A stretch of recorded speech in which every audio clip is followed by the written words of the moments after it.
Hongera sana. Hongera. Neno moja.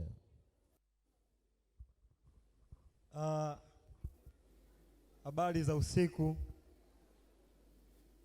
Awali ya yote mimi nimshukuru Mwenyezi Mungu kwa watu wote ambao mmefika hapa, lakini pia niwashukuru watu wote ambao walikuwa waasisi wa kuandaa hizi tuzo.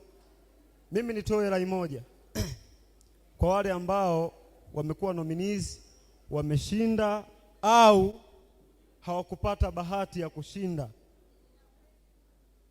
Tuzo ni heshima, hicho cha kwanza, lakini cha pili, tuzo ni deni, haijalishi uwe umeshinda ama umeshindwa.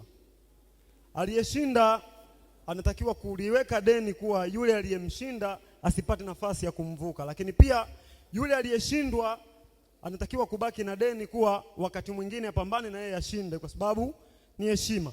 Kwa hiyo kwa kusema hayo, mimi niwashukuru sana, niwapongeze sana timu yangu ambao wamekaa hapa, kwa sababu wasingekuwa wao sio mimi. Lakini pia nimshukuru sana mkuu wa mkoa wa Morogoro kwa maneno yake mazuri.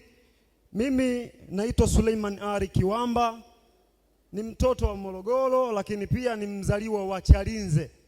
Familia yangu iko hapa. Nadhani Chalinze na Morogoro ni pua kwa mdomo. Kwa hiyo maneno yako yamenifanya niendelee kupambana kijana wako. Wakati mwingine karibu Chalinze pia. Asanteni sana.